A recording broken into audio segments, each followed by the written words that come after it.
عذاب علیم. درې قسمه خلق دي چې الله به ورسره د قیامت په ورځ خبرې نه کوي او نه به د ګناهونو نه پاکوي. ولهم عذاب علیم، او د هغوی دپاره دردناک عذاب دی. درې قسمه خلق الله به ورسره خبرې نه کوي او الله به نه پاکوي د ګناهونو نه، او دغه شان د دوی دپاره دردناک عذاب دی. درې قسمه خلق کم یو دي؟ اشیمة زان،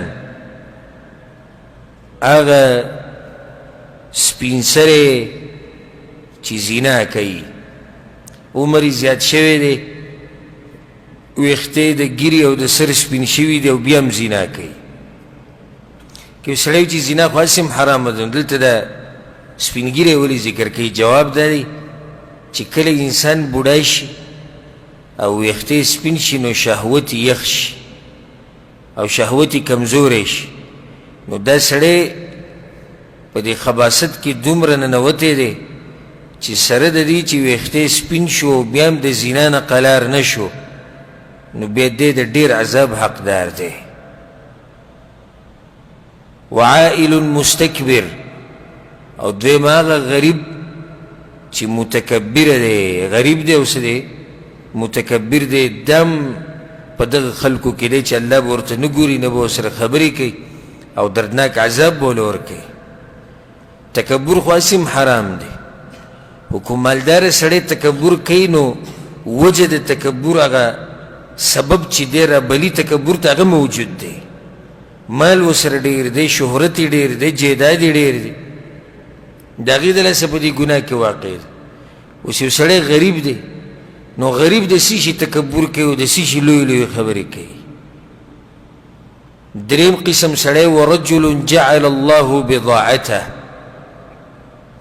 او یو سړی دی چې د الله نوم په الله باندې قسمونه د دې نه خپل مال جوړ کړی دی. لا يشتري إلا بيمينه ولا يبيع إلا بيمينه. که څه شی خرڅوي نو په قسم یې خرڅوي، که څه شی اخلي نو په قسم یې اخلي. دې سړي ته هم د قیامت په ورځ الله نه ګوري. ګوره د الله دا نوم خو دومره سپک نه دی چې ته پې مالونه خرڅوي. د دې بعضو دوکاندارانو په خوله د جبې په سر د قسم پروت دی، په الله مې د قسم یو ډېر ګیراک راته خو او اکثر دروغ وایي، ډېر ګیراک راته خو بس ستا پکې نصیب و، په الله مې د قسم دا په بل ځای کې نشتی و، په الله مې د قسم دا اصلي دا به دیسي و، په الله مې د قسم دغه ریټ دی و، په الله مې د قسم په دې کې 2 روپۍ فایده ده، په الله مې د قسم چې دا ختم شوی ده. څوک چې اخلي هغه هم قسمونه خوري، دا دواړه په دې کې داخل دي. په سامان خرڅولو اخیستو کې ګوره د الله نوم ډېر لوی نوم دی او الله ډېر عظیم ذات دی. که ستا په زړه کې توحید وي او ته پوره موحد یې نو د الله نوم د دنیا دپاره مه استعمالوه. پیسې به سې او تجارت به سې او تنخوا او روپۍ به سې چې ته د هغې دپاره د الله د نوم بېعزتي وکړې او بس په دقې باندې سامان خرڅوي او په دقې اخلي. د الله نوم د دې دپاره خو نه دی. رواه الطبراني بسند صحیح، دا حدیث امام طبرانی راوړی په صحیح سند سره.